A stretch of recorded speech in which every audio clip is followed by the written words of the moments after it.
causes of World War II, and we're going to explain how the cause of World War II led to the start of the conflict. We're going to specifically talk about a very important word, which is this one right here, which is appeasement. It is making concessions to an aggressor in order to avoid conflict. So when you appease someone, that's the first part of that word. When you appease someone, you are making concessions. You're giving in to avoid fighting. So you give, like a bully, something they want to avoid fights. Okay. And then we have the Blitzkrieg. So Blitzkrieg is just German for lightning war. A lot of times it is just referred to as the Blitz. And it is a military tactic combined with swift, massive, and highly coordinated attacks by planes, tanks, and infantry to overwhelm and quickly conquer an enemy. When you have a Blitzkrieg, so you would have like a little town over here, and the first thing that would come would be the planes. So this is my really bad attempt at a plane, sorry guys. But they would come through and they would drop bombs on the houses, and then you would have, the tanks that would come rolling in, ready to go through, and then they would kind of go through and attack, and then behind them you would have the people that would then be following the tanks, and they would then go through and attack. And you would move very quick, very quick, very quick, so that by the time they're starting to recover from the plane attacks, they are being hit with tanks. By the time the tanks have kind of gotten over it, they've got people now in there. Another key important word, and we talked about this with both Hitler and Stalin, is propaganda. So it's information, especially of a biased or misleading nature, used to promote or publicize a particular political cause or point of view. So what we're going to look at in here is you guys are going to kind of read through this and answer. I am going to read just to kind of make sure that we can break it down and we understand the text. If you feel good with this, you can move on to the next section. To the left is an election poster for the German presidential election of 1932. The German text says, "We women are voting, slate to National Socialists." So that's this section that's over here. The United States Holocaust Memorial Museum writes, "German women were an important voting bloc. The Nazis made a concerted effort to appeal to women as exemplified by this 1932 election poster. The Nazis had to repackage their message to de-emphasize military aims because these people have just dealt with World War I. They don't want to go back to a war. De-emphasize means that they do not want it to be there. Hitler consciously modeled some Nazi propaganda appeals to German women on speeches delivered by Mussolini in fascist Italy, who also had to calm the fears of Italian war widows after World War I. Nazi propagandists attempted to win over newly enfranchised women voters by portraying the party as the defender of traditional German womanhood, the family, and Christianity. So thinking about that, I want you to pause here, answer these two questions. So what is appeasement? Appeasement is an extremely important word. I need you to know it. I need you to remember it. I need you to connect it with World War II and with Hitler. You have to know what this is and why it's important. So again, I'm going to read this text. If you feel good with this, move on to the next section. I'm going to read through the text to make sure that you get some of the big concepts so that you can answer these 4 questions. So what is appeasement and why did leaders take this route? In the 1930s, when Britain and France knew the League could not stop aggressive nations, they instead followed the policy of appeasement, or the policy of giving aggressor or of an enemy nations what they want in order to avoid conflict.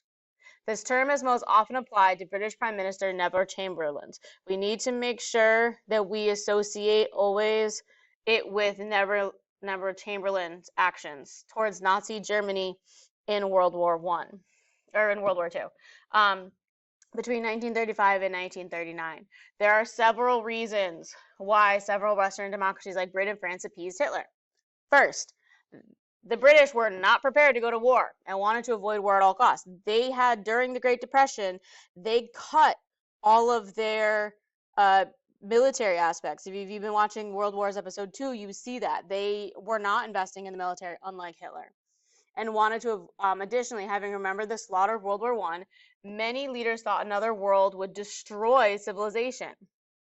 And finally, some thought Hitler's complaints and ideas were reasonable. So they actually, most people kind of were like, he's not wrong. Like, maybe we didn't do a great job of helping him.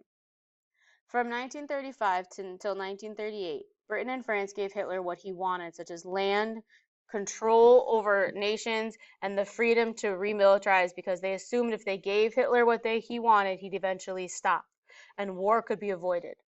Instead, this policy of appeasement empowered Hitler to want more and take more. The greatest example of this appeasement policy is the Munich Agreement. And you need to remember that as a detail. So we'll look at these two political cartoons. I'm going to help you break them down, and you can answer the questions. Again, if you're good, go to the next section. So in here, we see it says the spineless leaders of democracy. Okay, so if you are spineless, if you are somebody without a spine, then you are weak. Someone who is spineless can't hold anything up. Your spine is what keeps you strong. It holds you up. Okay, and what we see here are the different policies of appeasement. And what we have here is Hitler. We know it's Hitler because here we have the Nazi symbol.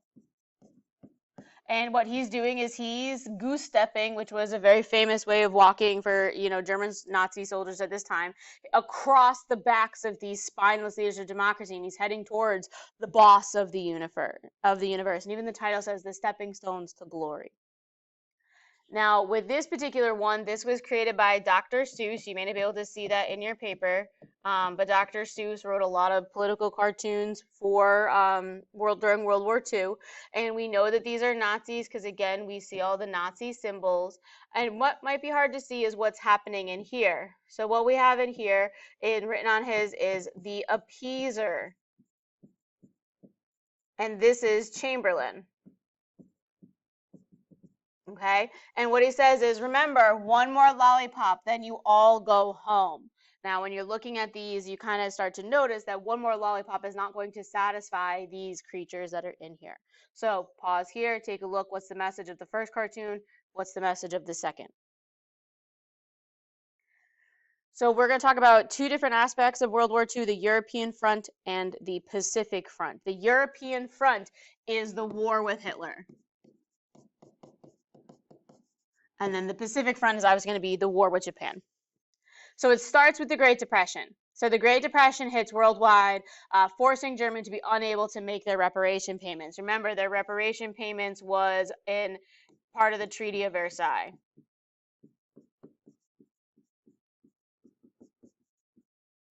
In January of 1933, Hitler becomes Chancellor of Germany. Now, Chancellor of Germany was a title that he was given.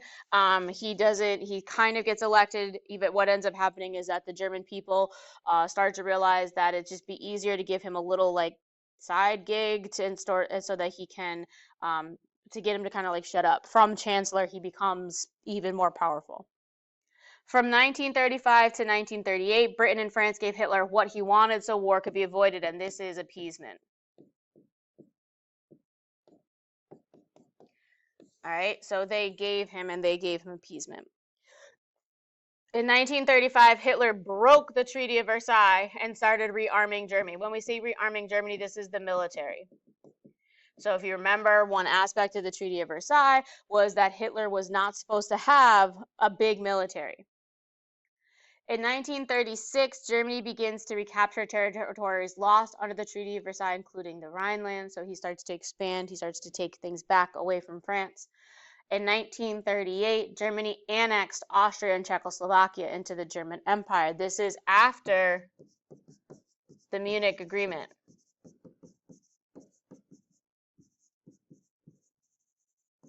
And again, remember this word from the previous lesson. Annex means to take control, to become a part of something. In 1939, Hitler and Stalin meet and they sign the Nazi-Soviet Non-Aggression Pact. And what this basically means is that they promise not to invade each other.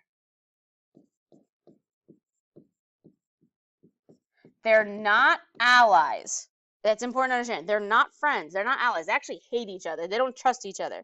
But they promise that they're going to each invade Poland in September. In 1 month, they're going to invade Poland. Hitler from his side, Stalin from his side, and they're going to split Poland. Okay? So in 1939, German forces invade Poland. This is the immediate start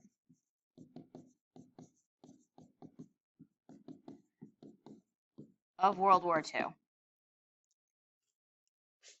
So by September 3rd, 1939, Britain and France declare war on Germany and World War II officially begins. What's going to end up happening is Hitler's going to immediately turn right around and he's going to invade France and he's going to control France until 1944. So then you have the Pacific Front. Now the Pacific Front is the war with Japan, and it is primarily U.S. versus Japan. You will learn more about the Pacific Front in U.S. history next year. We are going to talk a little bit more about it and the ideas of what Japan is doing, but you'll learn more about things like island hopping and the different battles, the Battle of Midway, etc., in U.S. history. So we can talk about the War of Japan in the Pacific Front really starting back with the Meiji Restoration, because remember, the Meiji Restoration, Japan modernizes. And because now Japan modernizes, they need raw materials. Every time you industrialize, every time you modernize, you need raw materials. They have very few raw materials because Japan is an island. They're limited in their raw materials. So what they do is they basically follow the same method as the British, and they begin to imperialize or take over countries around them, specifically Korea and China. By 1931, Manchuria is invaded and occupied. You read about that in the previous lesson. By 1937, Japanese troops invade China. By December of the same year, there's the rape of Nanking, a period of mass killings and ravagings of Chinese citizens and soldiers. So again, you learned more about that in the previous lesson. In 1940, the Axis alliance among Germany, Italy, and Japan is formed. So now we're going to have the official two sides of the war. Japan wants to seize the oil and natural resources of the U.S.-controlled Philippines. So Japan has a desire. What I need you to understand is that Pearl Harbor was not random. It was planned out. Japan wanted the oil that was in the Philippines, but the United States owns the Philippines.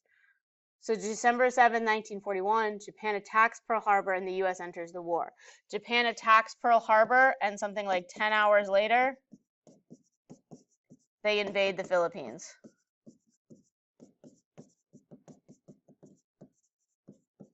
And they invade the Philippines. Frankly, they attack Pearl Harbor in order to make sure that they destroyed enough of the U.S. Navy in the Pacific that the United States would not be able to support and come back and help the Philippines.